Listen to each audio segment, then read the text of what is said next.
Maybe a game changer. Long-awaited new Alzheimer's drug from Eli Lilly getting the nod now from the FDA. After a number of hurdles, the FDA is clearing the drug meant to slow the brain's decline in the early stages of the disease. The drug has the potential to help the nearly 7 million Americans affected by Alzheimer's. Joining us now, board-certified neurologist Dr. Tom Pitts. Thank you for being here. Tell me more about this drug and how we know it works. Hi, Marni, and thank you for having me. Well, yeah, this is an exciting approval. It joins a family of drugs called the monoclonal antibodies.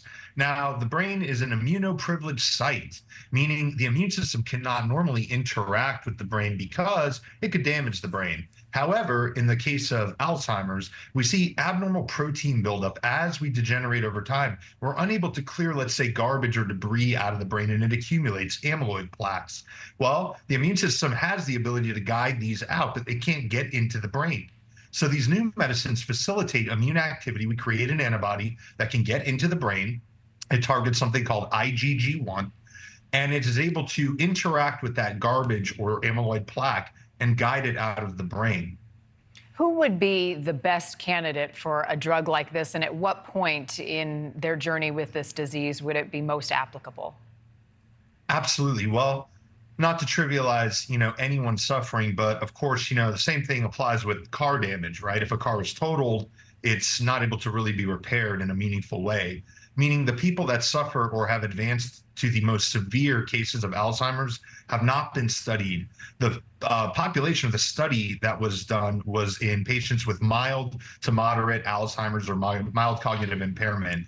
Those were the patients that were studied, along with patients from the ages of 59 to 86 years of age. Doesn't mean that we don't have wider studies in the making, maybe to look at groups outside of that, but at least for now, that's the evidence we have. It still has some other hurdles to clear. How soon before this drug may be available?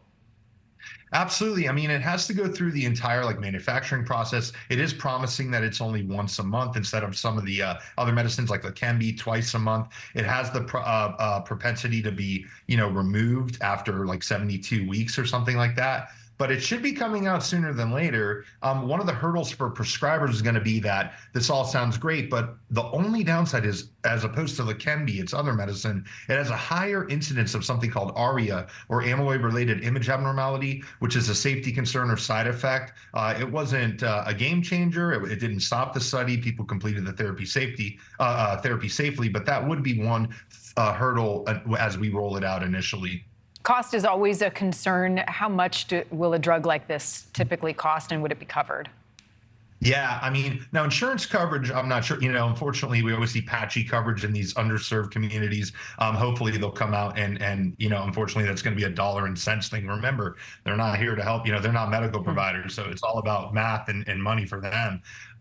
I would say that, if we're able to get this rolled out to people, though, it may help reduce the cost of hospitalization. Patients that have untreated Alzheimer's, they become hospitalized and things like that. So that cost is massively high. As it stands on this medicine, you're checked at intervals. About 50% of people at 1 year came off, and something like 70% at 72 weeks came off. So if you went all the way to 72 weeks, I believe the cost, and you'd have to check this, but I think it was like $38,000 or $39,000 if you make it to 18 weeks, but then you would come off of it. Whereas Leqembi is something like $700 a vial, but you're supposed to be on it twice monthly indefinitely. All right, so some numbers to work out there, but you're right, insurance not usually on our side.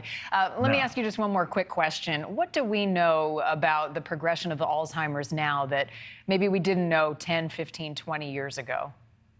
We're starting to learn that the immune system, we used to see it as, typically when we talk about inflammation, it's a very bad thing. I myself turn down inflammation for a living. I'm a multiple sclerosis specialist, right? Constantly fighting off the immune system. In this case, though, it is advantageous to let it in safely into the immune system. When we create a synthetic monoclonal antibody, we try to make it so that there's not excess fallout, like a smart bomb instead of a carpet bomb. We're learning that you can guide the immune system safely into these immunoprivileged sites and use it to its advantage to clear abnormal debris. This is the 1.0. It's just slowing progression. What's most promising is that we're going to have a 2.0 and a 3.0. I think it's going to be even more promising as we really master this immunomanipulation of the brain. Thank you for watching. Go to newsnationnow.com to find NewsNation on your television provider. And don't forget to click the red subscribe button below to get more of NewsNation's fact-driven, unbiased coverage.